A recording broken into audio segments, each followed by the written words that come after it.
Assalamualaikum warahmatullahi wabarakatuh. Di sini saya akan menjelaskan terkait analisis kualitas layanan dalam interaksi model servikal dan intelektual dalam mencapai keunggulan organisasional.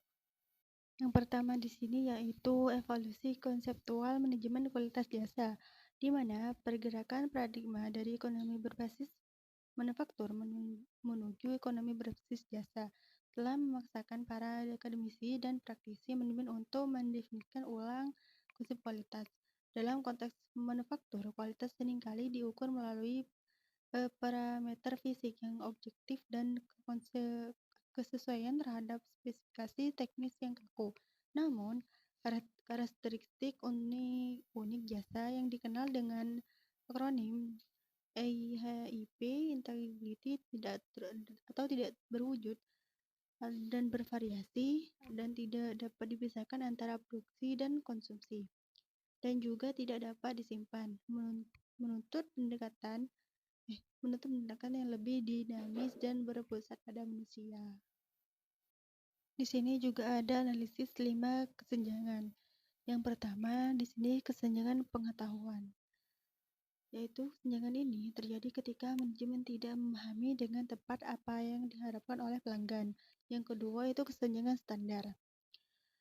Di sini juga terjadi ketika manajemen memiliki pemahaman yang benar tentang harapan pelanggan namun gagal menerjemahkannya ke dalam standar kinerja atau spesifikasi kualitas layanan yang tepat. Yang ketiga di sini itu kesenjangan penyampaian. Yaitu kesenjangan ini muncul ketika kinerja aktual layanan tidak sesuai dengan spesifikasi kualitas yang telah ditetapkan oleh manajemen. Dan yang keempat di sini yaitu kesenjangan komunikasi. Di sini terjadi ketika janji-janji yang diberikan oleh perusahaan melalui komunikasi eksternal, media sosial, tidak sesuai dengan layanan yang benar-benar diterima pelanggan. Dan yang terakhir di sini itu kesenjangan pelanggan, merupakan kesenjangan akhir yang dirasakan oleh pelanggan, yaitu perbedaan antara layanan yang dihadapkan dengan layanan yang dirasakan. Model yang berikutnya itu model inservikal, mengurangi 3 kesenjangan internal yang vertikal. Yang pertama itu internal gaps. 1. Perbedaan antara persepsi pemasok internal mengenai apa yang mereka anggap diinginkan oleh pelanggan internal dengan ekspektasi nyata dari pelanggan internal tersebut. Yang kedua itu internal gaps 2. Kesenjangan antara standar atau spesifikasi layanan internal yang telah ditetapkan dengan kinerja layanan aktual yang diberikan oleh departemen pendukung.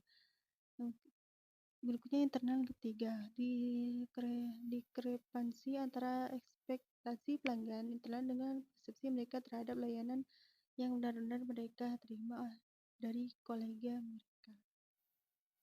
Yang berikutnya di sini yaitu dampak kualitas internal terhadap dimensi servikal.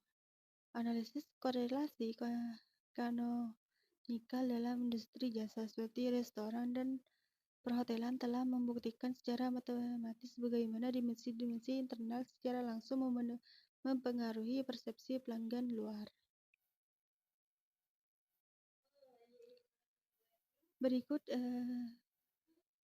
kesimpulan secara singkat dari penyampaian sini yaitu analisis komprehensif terhadap model servikal dan intelektual menegaskan bahwa kualitas layanan adalah sebuah fenomena holistik yang menjembatani dunia internal dan eksternal organisasi.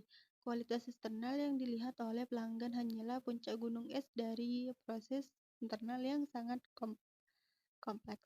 Mungkin hanya itu yang dapat saya sampaikan, kurang lebihnya mohon maaf. Wassalamualaikum warahmatullahi wabarakatuh.